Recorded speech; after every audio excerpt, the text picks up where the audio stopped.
Buenas! O que você faz de touca, professor? Tá frio, cara. Tá frio de doer. Pois é. De touca, blusa de lã, combinado com as minhas tranças.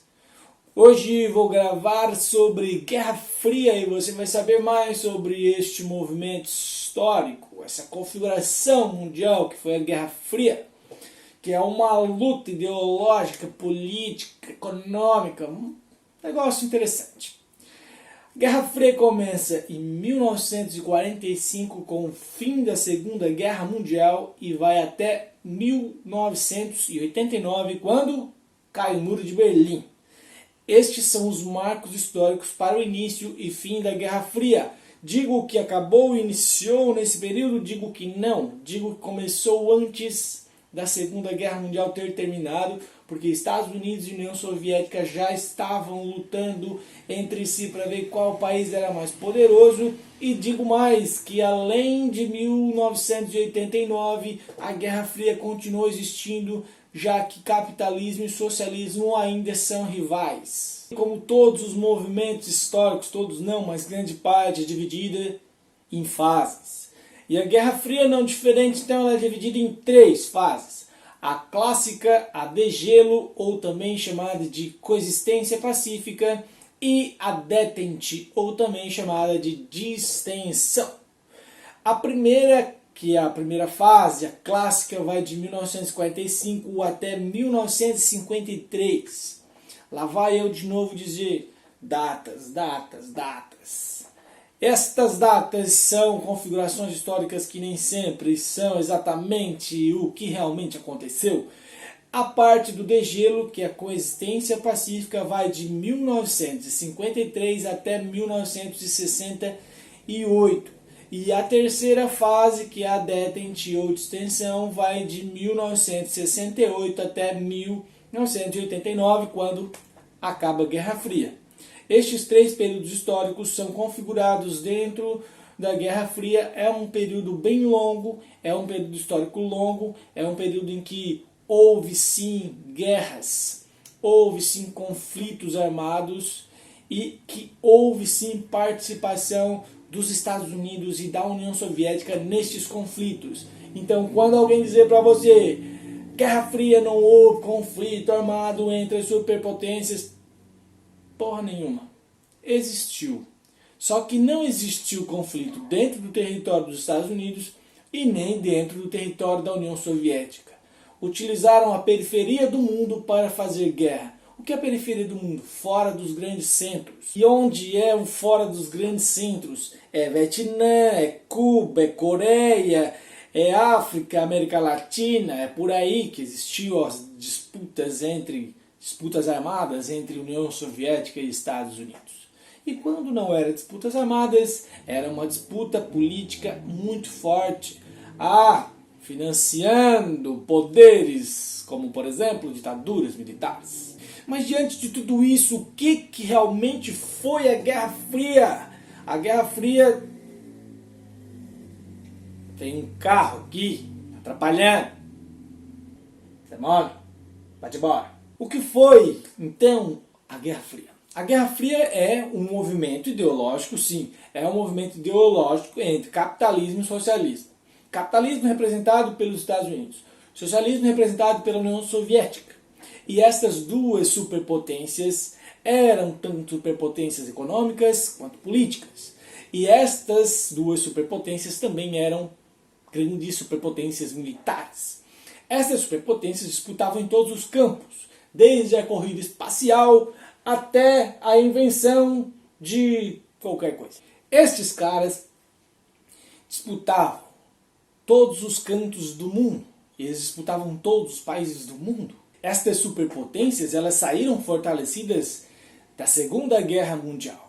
A Segunda Guerra Mundial forneceu bases para que Estados Unidos se tornasse uma grande superpotência e para que a União Soviética também se tornasse uma grande superpotência. Ou seja, Estados Unidos vai ganhar muito dinheiro com a Segunda Guerra Mundial e a União Soviética vai demonstrar todo o seu poder bélico na Segunda Guerra Mundial, derrotando os nazistas.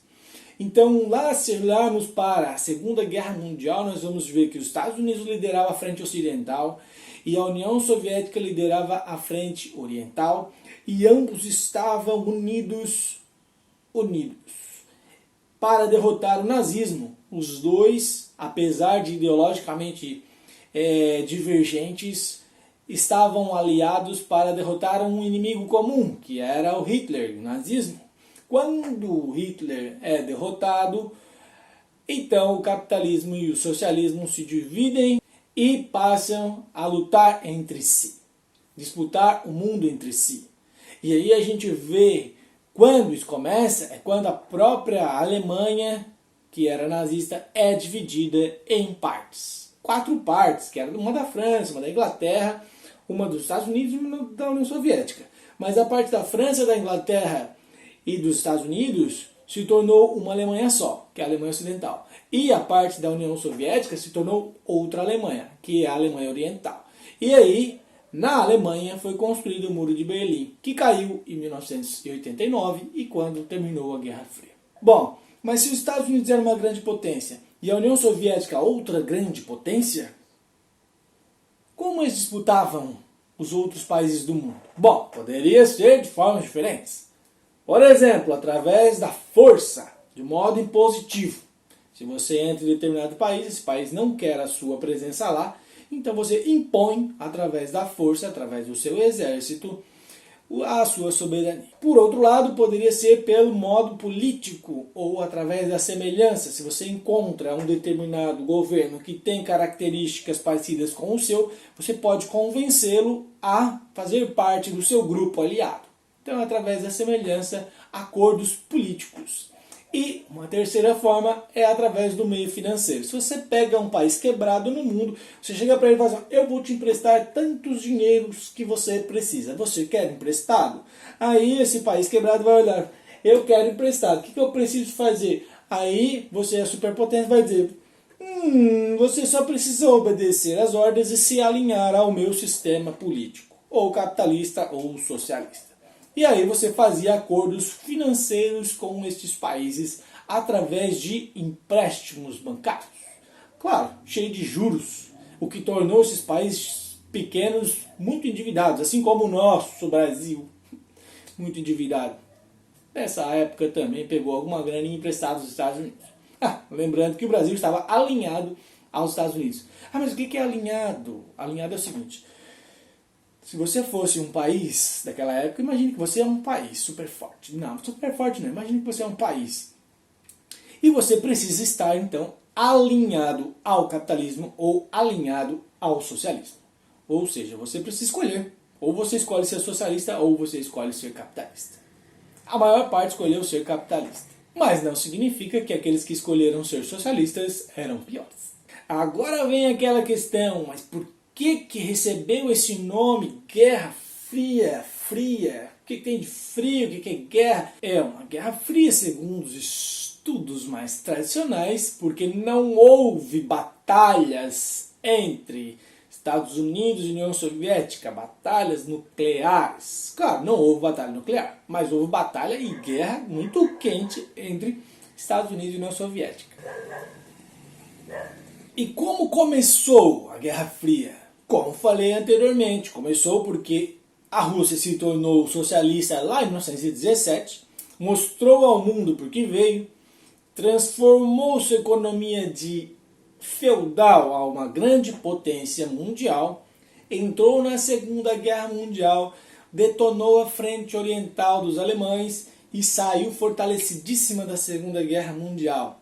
E os Estados Unidos, que quebrou em 1929, que reconstruiu sua economia a partir de um modo interventor, que transformou sua economia nos anos 30 em uma economia fortalecida, que ganhou muito dinheiro na Segunda Guerra Mundial, fornecendo dinheiro e armamentos para os aliados, e que também saiu da Segunda Guerra Mundial muito fortalecido. Então essas duas potências mundiais saem fortalecidas dessa guerra mundial, que é a Segunda Guerra, e se tornam super fortes. Percebendo que o mundo estava polarizado, a partir de 1945, os Estados Unidos lançam alguns planos para se proteger-o para atacar os comunistas. O primeiro é a doutrina Truman e o segundo é o plano Marshall. O que são essas coisas? A doutrina Truman é a luta contra a expansão do comunismo, principalmente na Europa, que estava toda destruída depois da Segunda Guerra Mundial. Então os Estados Unidos iria fazer o quê? Iria ajudar os europeus a se reconstruírem e não virarem comunistas. E o que é o Plano Marshall, que também foi feito no ano de 1947 nos Estados Unidos da América. O Plano Marshall é ajudar estes países europeus financeiramente, diminuindo a influência dos soviéticos na região. É tornar esses países capitalistas capazes de continuar sendo capitalistas não influenciados pelo mundo socialista que estava ali do lado. Olha ali no mapa. A União Soviética está na Europa. Os países europeus que estavam destruídos também estão ali pertinho. Os Estados Unidos do outro lado do mundo. Então os Estados Unidos tinham que lançar alguns planos para os europeus. Para quê? Para ter a confiança desses europeus e que eles não se tornassem socialistas. Porém, nem tudo foi maravilhas para os Estados Unidos, porque os países do leste europeu, como Polônia, Hungria, Tchecoslováquia, entre outros, viram os seus partidos comunistas tomarem os governos apoiados pela União Soviética. Então significa que estes países do leste europeu, eles acabaram cedendo ao lado socialista. Mas os socialistas são os vilões? Não. Mas os capitalistas são os vilões? Não. Na verdade, os dois querem disputar o mundo, então eles vão fazer o que eles podem para disputar o mundo. Façam as suas escolhas, façam as suas escolhas, façam as suas escolhas. Seja capitalista, seja socialista, faça a sua escolha. Era assim que você teria que ser ou fazer. E as pessoas do mundo pensavam, quem vai destruir o mundo primeiro? Estados Unidos ou União Soviética? Quem será que vai destruir o mundo primeiro? Porque estes países passavam por o que a gente chamava de corrida armamentista, a gente vai ver daqui a pouco, que é onde estes países supervalorizam a sua questão bélica e tinham o poder de destruir o mundo várias vezes.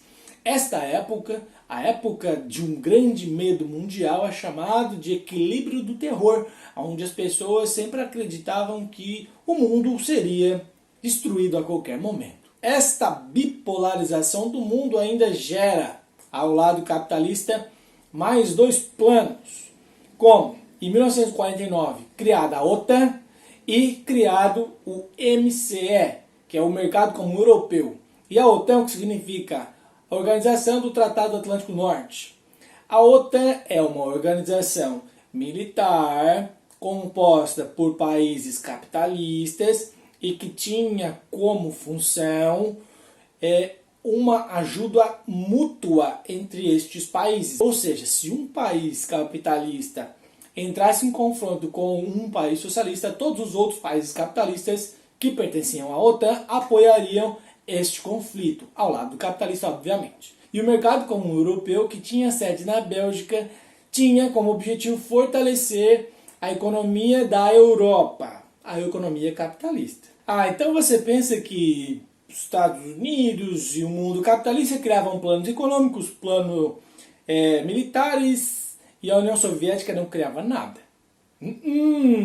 A União Soviética e os países socialistas também criaram os seus mercados e também criaram o seu plano militar. Como era o nome disso? Bom, para a ajuda mútua econômica entre os países socialistas, nós tínhamos o Comecon. E para a ajuda mútua militar entre os países socialistas, nós tínhamos o Pacto de Varsóvia. O Pacto de Varsóvia foi fundado em 1955 e englobava todos os países do leste europeu. E o Comecon tinha como objetivo facilitar o comércio de produtos e matérias-primas entre os países socialistas. O que seria ótimo para os socialistas, já que se um país socialista está precisando de matéria-prima, o outro tem alguma mercadoria que este outro precisa, eles trocam. Dessa forma, tanto o Comecon quanto o Pacto de Varsóvia funcionava como os planos capitalistas. O Pacto de Varsóvia se um país socialista se enfiasse numa guerra contra um país capitalista, todos os outros países capitalistas tinham como objetivo ajudar nestas batalhas. E o Comecon, da mesma forma, tinha o objetivo de fortalecer os países socialistas para que eles não cedessem ao capitalismo. Você notou que tudo o que existe de um lado também existe do outro? E o que é mais interessante, que para mediar tudo isso nós tínhamos uma organização das Nações Unidas, que é a ONU, que foi criada em 1945, que era do lado capitalista, mas tinha o objetivo de mediar os conflitos no mundo para que não houvesse uma terceira guerra mundial, que não houve. Então a ONU existe até hoje. Então neste quesito, pode ser que a ONU sirva para alguma coisa. Mas se você olhar alguns filmes, por exemplo, a descolonização na África, vamos dar um exemplo do Hotel Ruanda ou Tourism Ruanda, que são os dois filmes sobre Ruanda. Olha o papel da ONU nesse filme, olha o que a ONU fez lá nesse filme. Deixou todo mundo se matando e foi embora. E não fez isso só lá não, fez isso em outros países também. Ainda quando foi criada, a ONU tinha 51 países integrantes. Tá? Tinha sede em Nova York e dizem que criou a Declaração dos Direitos Humanos. Porém, se você olhar na Revolução Francesa, os franceses já tinham criado a Declaração dos Direitos Humanos. A ONU fez o seguinte, ampliou essa Declaração dos Direitos Humanos para o mundo. Hoje, mais ou menos, quem participa da ONU? Participa da ONU os Estados Unidos, a Rússia, a China, a Inglaterra, a França, entre outros países. De forma simples, rápida e rasteira, dentro da Guerra Fria, nós temos a corrida armamentista, a corrida espacial, a Guerra do Vietnã, a Revolução Cubana, a Revolução Chinesa, a Guerra da Coreia, a corrida espacial, acho que já falei, e entre outros conflitos dentro do território africano. Além disso, nós temos algumas ditaduras militares, e tudo isso cercado pela ideologia socialista ou pela ideologia capitalista. Bom, se a gente fosse falar de todos, esse vídeo ia ficar gigante. A gente não quer que esse vídeo fique gigante, a gente quer que ele fique acessível. Então, se vocês quiserem um assunto desses em específico, comentem aí, que aí eu posso gravar o próximo vídeo. Então vamos começar pela divisão da Alemanha, rapidamente. Ela é feita a partir da Segunda Guerra Mundial. Ela é dividida entre os 4 países, como falei anteriormente, que venceram a Segunda Guerra Mundial. França, Inglaterra e Estados Unidos fundam a Alemanha Ocidental e União Soviética funda a Alemanha Oriental. A Alemanha Ocidental recebeu o nome de RFA, República Federal Alemã, e a República Oriental recebeu o nome de RDA, que significa República Democrática Alemã. Estas duas Alemanhas, elas eram diferentes, representavam sistemas políticos diferentes e estavam ligadas às grandes superpotências Estados Unidos e União Soviética. A Alemanha vai deixar de ser dividida ao meio quando, em 1989, o Muro de Berlim é derrubado. Mas o que é o Muro de Berlim? O Muro de Berlim foi construído pelo lado socialista, que cercava toda a Berlim Ocidental, porque se você olhar, você vai ver que a Alemanha é dividida em 2 lados, mas Berlim, que é a capital, também é dividida, apesar de que Berlim ficava dentro do lado da União Soviética. Então a União Soviética fez o seguinte, construiu um muro na cidade de Berlim e ao redor construiu umas cercas de arame para que ninguém pudesse sair da Berlim Ocidental para a Berlim Oriental e para que ninguém da Berlim Oriental fosse para dentro da Berlim Ocidental. O muro é feito para que ninguém pudesse cruzar os 2 lados, já que as pessoas não sabiam muito bem qual lado era o melhor. Acreditavam que o lado capitalista era melhor no início e daí trocavam de lado. Além, esse muro foi construído de uma semana para outra, de um dia para o outro, em partes de um dia para o outro. E algumas pessoas ficaram separadas das suas famílias. Então, por anos, ficaram separadas e não podiam atravessar esse muro. Por quê? Porque ninguém deixava. Pá!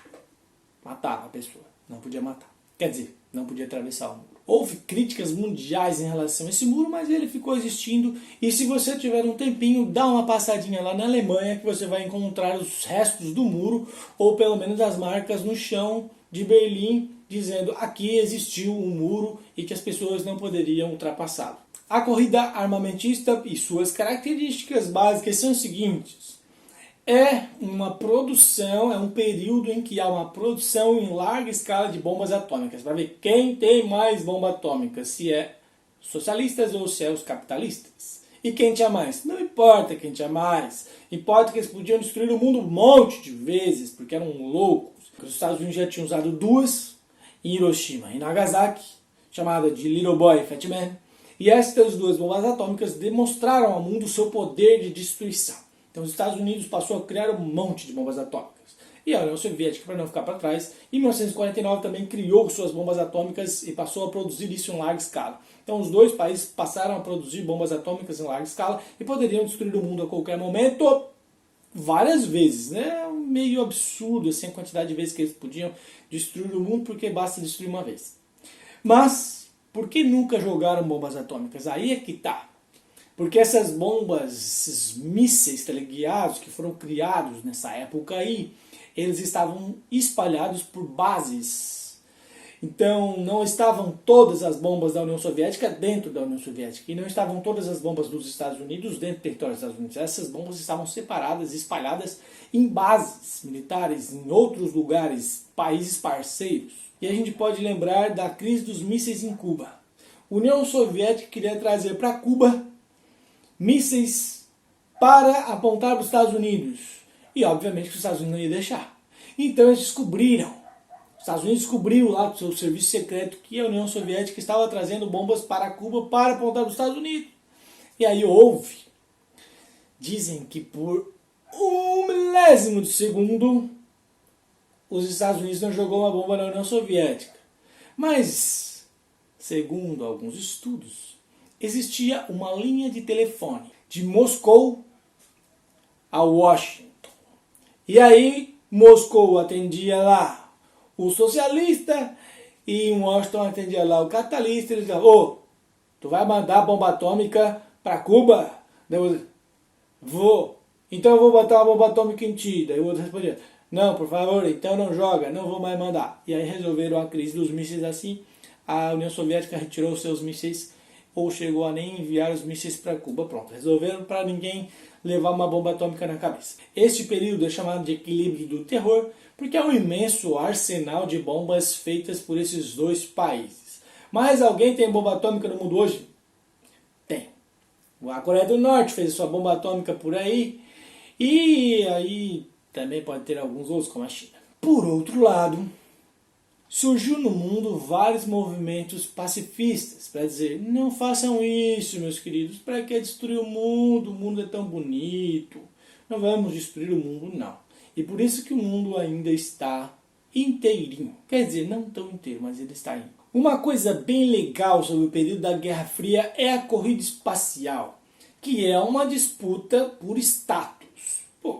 Mas também não só isso, porque é uma corrida tecnológica, corrida espacial também. Estados Unidos e União Soviética estavam disputando para ver quem dominava o espaço aéreo. E depois eles passaram a tentar dominar a Lua, ou os astros.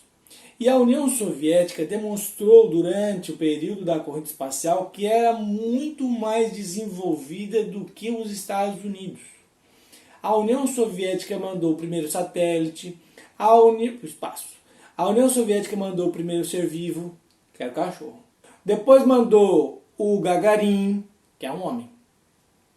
E demonstrou para o mundo inteiro que a sua tecnologia espacial era muito mais desenvolvida que os Estados Unidos. Os Estados Unidos ficavam olhando para a União Soviética pensando, por que eles conseguem e a gente não consegue? Os Estados Unidos tentaram lançar uns mísseis, os mísseis explodiram. E a União Soviética mandando satélites. E os Estados Unidos olhando, e os Estados Unidos dá aquele grande salto para a humanidade, que é enviar o homem para a Lua.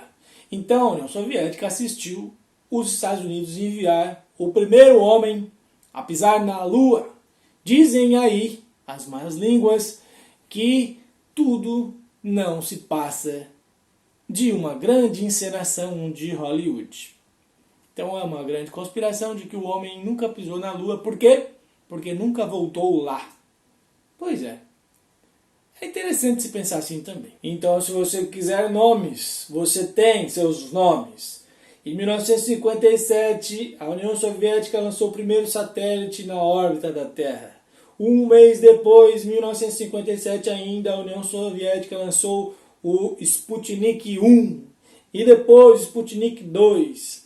E em 1961 comemoraram o primeiro voo tripulado em volta do espaço pela nave Vostok 1. E também o William Gagarin, que foi lá e voltou. E, legal? E os Estados Unidos mandou Apollo 11, olha só, 11. Apollo 11, que é o foguete que leva o homem à Lua. E aí também tem alguém que diz o seguinte, mas não foi, o importante não é que os Estados Unidos enviou o homem para a Lua. O importante é que os Estados Unidos colocou o mundo inteiro na frente da televisão para assistir o homem na Lua, mesmo que o homem não estivesse na Lua. É um grande feito, muito, muito grande feito. Depois nós temos a Revolução Chinesa, nós temos a Revolução Cubana, a Guerra na Coreia e a Guerra no Vietnã. Mas estes 4 movimentos irão ficar para uma próxima aula. Beijos para todos vocês. Curtam o vídeo, aquele like show de bola e tchau!